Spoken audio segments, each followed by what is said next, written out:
Hey, before the video starts, I just want to let you all know that I've got a little playthrough of Voices of the Void going on my second channel. The first episode just dropped, and I'll try to upload more episodes whenever I get the chance. Alright, on to the video. Welcome to Boom Buster, an explosive little arcade game about sorting bombs into their correct containers. If you've ever played the Bob-omb sorting minigame from Super Mario 64 DS, Boom Buster is exactly that, but now it's a chaotic puzzle platformer with enemies and hazards. Developed by Tall Glass, Boom Buster is still in active development, but there's been 2 demos released so far, the original Nuclear demo and the XMAS demo. Today, I'll be covering the XMAS demo, as it is the most recent public demo and is the one available on the game's Steam page. The demo features an opening cutscene giving us the game's plot. We learn of Buster and his girlfriend Bridget, 2 folks whose whole lifestyle is about blowing shit up. Unfortunately, this bothers the wizard, who can't get a wink of sleep thanks to the noise, so he steals their bombs to stop all their destruction.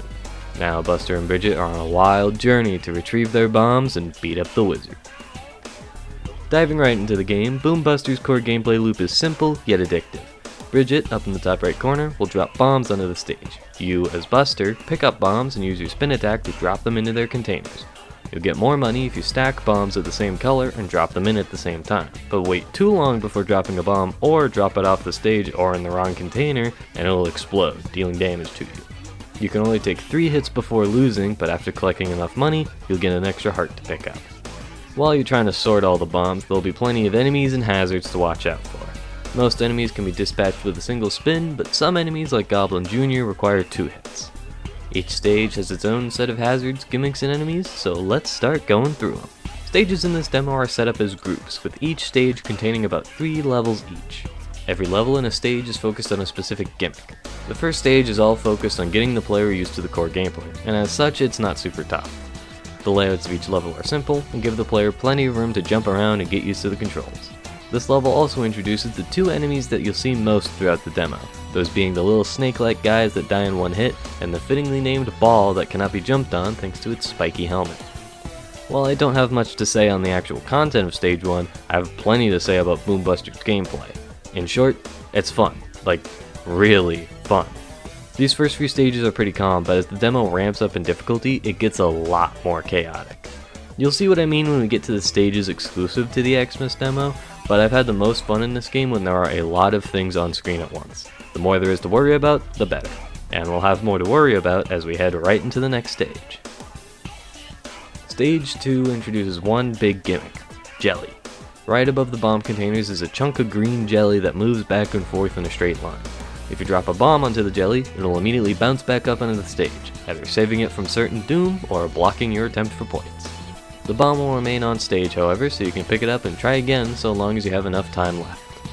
The jelly forces you to time your drops carefully in order to land the bombs in the container, adding a new element of strategy to the game. If there's an enemy you need to kill but you're waiting for the jelly to move, you could spin to drop your bombs onto the jelly, then kill the enemy before picking up the bombs and putting them in the container. The second level of Stage 2 keeps the jelly right above the containers, but adds new falling platforms to the play area. These platforms will quickly fall if something stands on them for too long, no matter whether it's Buster, an enemy, or a bomb. A few seconds later, it'll respawn in its original position. The top layer of this level is only accessible with these platforms, so it's important to be aware of which platforms are available. The third level ramps up the difficulty by putting the containers way underneath the stage, with the chunk of jelly still hovering right above them. The new distance between you and the containers makes it much harder to time your drops, since you have to account for the travel time. Not only that, but directly above you are some falling platforms that frequently have enemies spawning on them, so if you're not careful you could be hit by a falling enemy. This is when we get into the more chaotic parts of this game, as there are times we need to drop bombs ASAP, but the jelly is in the way, and there are enemies walking towards you, and there are other bombs that need to be picked up. It can be a lot to manage at times, but this isn't even close to the most chaotic this game gets. Stage 2 is a great ramp up in difficulty.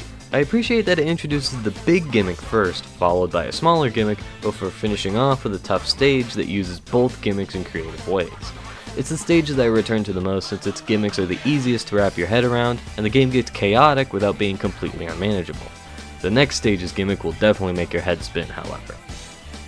Stage 3 is, in my opinion, the toughest stage in the demo when playing through it blind. The gimmick this time around are switches and colored jelly. The switch has 2 states, on or off, and which state the switch is in will affect which colored jelly is active. The switch and the color jellies match the colors of the bombs in their containers, so there's one thing to keep in mind for the first 2 levels of this stage. If the switch is set to on, the switch will be colored teal and the jelly covering the teal container will be active. Trying to drop teal bombs into their container while the switch is on will result in the jelly bouncing them away. Always make sure that the switch is the opposite color of the bomb you're dropping. It's a lot more to keep track of than just having jelly that moves around, but you're in control of the hazard, so it's not too much harder than the regular jelly.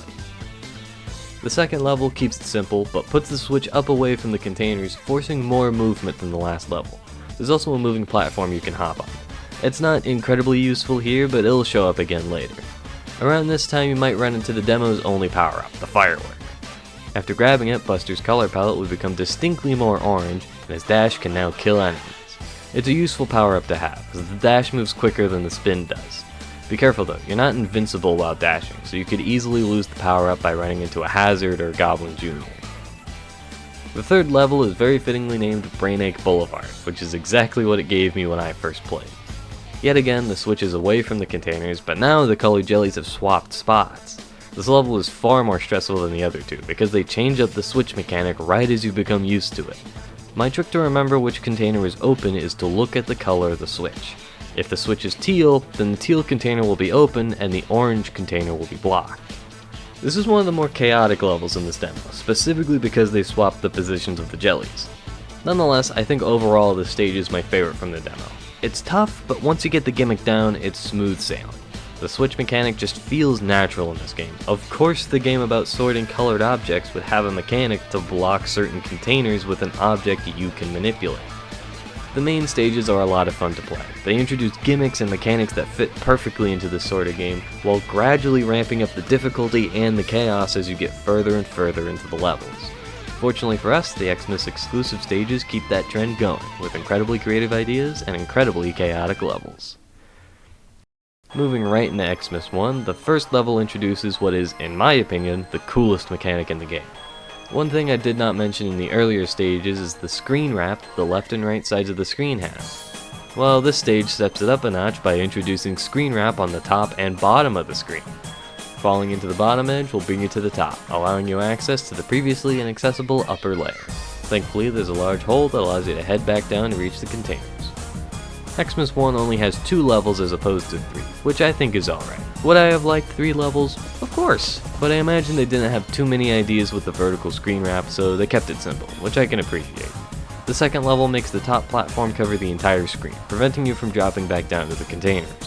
Fortunately, there's a box with an arrow on it in the center of the screen. Stand on it and jump to spring through the top edge of the screen, and you'll wrap back to the containers. This stage is another fun one. Making the screen wrap apply to the top and bottom edges of the screen is not something you see done very often nowadays. You should use this stage as a chance to get used to the screen wrap. The next stage is a special one and makes full use of it.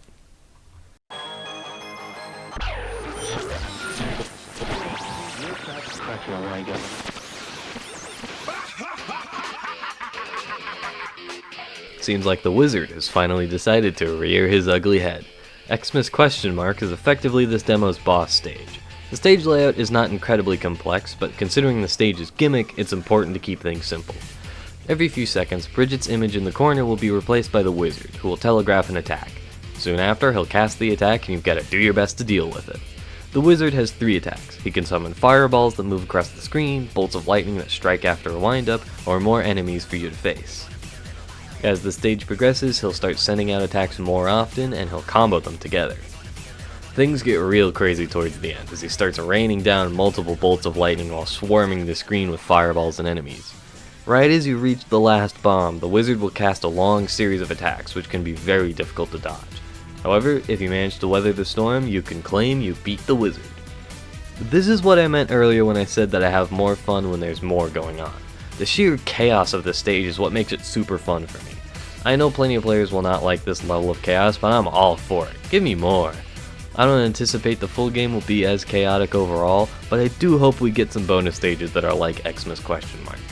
Alright, our final stage is XMAS Star, which only has 1 level, just like the boss. There were 2 main gimmicks this time, the first being a 3rd color of bomb. These new bombs are purple and seem sassy. Bridget seems to like them. The other gimmick is that the orange container is completely inaccessible normally. Instead, you've got to drop the orange bombs in the bottom left corner of the screen, where they'll wrap around to the top. Other than that, this stage is very simple overall. It's a nice way to end off the demo. There's also a great level to get a high drop combo. At one point, Bridget drops 4 purple bombs, and it's just super satisfying to drop them all in one go. And with that, we've finished all of the stages available in Boom Buster's XMAS demo. This game is incredibly fun. Its core gameplay loop is simple, engaging, and addictive. It's one of those demos that I pop open every now and then to entertain myself.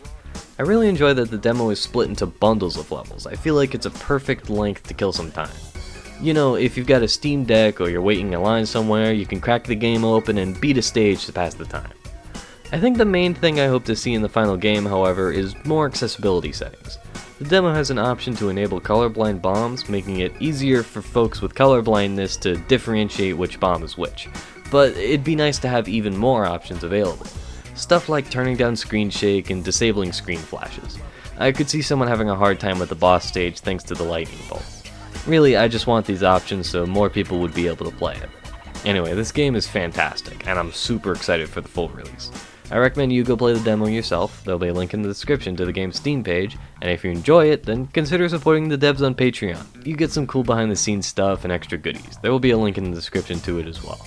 Alright, that's all from me. I'll catch y'all later. See ya!